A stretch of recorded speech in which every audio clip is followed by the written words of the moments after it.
Today, we are finally checking out the new Corvallis Museum right in downtown, just a block or two north of my office. Hey folks, I'm Michael Kreslowski with Team K Realty out of Remax in Corvallis. I've been to events at the Benton County Museum in Philomath a long time ago, and for years saw these signs all around town with a moose on them saying something to the effect of, like, if you build it, they will come, because apparently this iconic moose has been the mascot of the previous museum and was in storage for decades, and now stands proudly in the entryway to greet visitors here in downtown Corvallis' museum. So wait, do we have moose here in the Willamette Valley?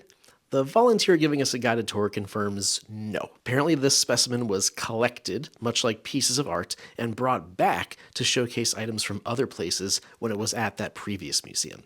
So even though we don't have moose here, an icon is still an icon, and Bruce the Moose is the mascot. Speaking of the tour, check their website, linked in the description below, and if you have the ability to pre-plan your visit ahead of time, schedule a tour with a volunteer at the museum.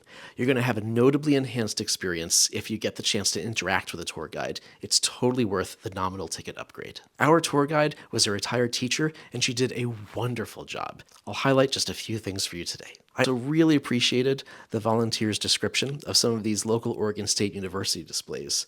Apparently, OSU got into the Rose Bowl, which was right around the time of the bombing of Pearl Harbor. And so the game was postponed, and I guess it was relocated. There were Japanese Americans being sent to internment camps, and one of OSU's players was Japanese American and wasn't allowed to participate.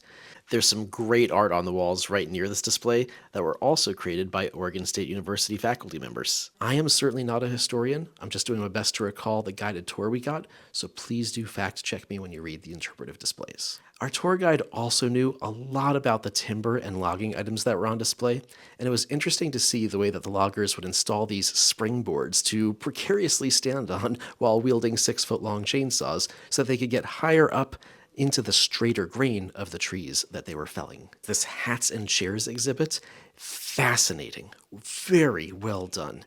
Time period hats were matched with outfits, chairs, and sort of scenes, if you will. And once I realized what I was looking at and started to truly understand the stories, such as the Avery widow's mourning veil being paired with her baby's stroller, I felt like I was transported back in time to downtown Corvallis and encountering this person's story. Compliments to the chef on this for whoever decided to put this exhibit together in this manner. It sounds like bird feathers were featured prominently in apparel and women's hats in the time, and we just missed it, but there was an exhibit next door about William Finley, the local wildlife conservationist, talking about some of his work and how he even used to have stings on shops that were illegally selling certain types of endangered or at least regulated bird feathers. Being a real estate agent, I look at plat maps of neighborhoods all the time, but you gotta love an old plat map showing how they thought the downtown was going to be laid out, and then be able to compare that to what exists today. And this one goes back to Corvallis being called Marysville. This was an old plat map. There's also a number of items that dated back to the Oregon Trail, and no, I don't mean the video game. We're talking wagon tracks here, not pixels. There's also some great information about the armed forces that existed in Camp Adair around World War II, which is just north of Corvallis and kind of part of Corvallis. You can't miss this goat suit, and yes, I said goat suit, and it was apparently a wildlife photographer's camouflage. That's good, because it was really creeping me out until I saw its actual intended purpose.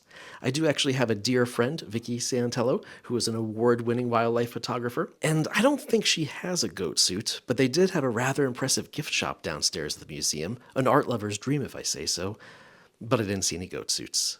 When's Vicky's birthday? The old roller derby skating arena was featured too. It's still set up actually on Highway 99 West between Corvallis and Adair. I did a double take when I saw this man-made lake in front of it in this picture here.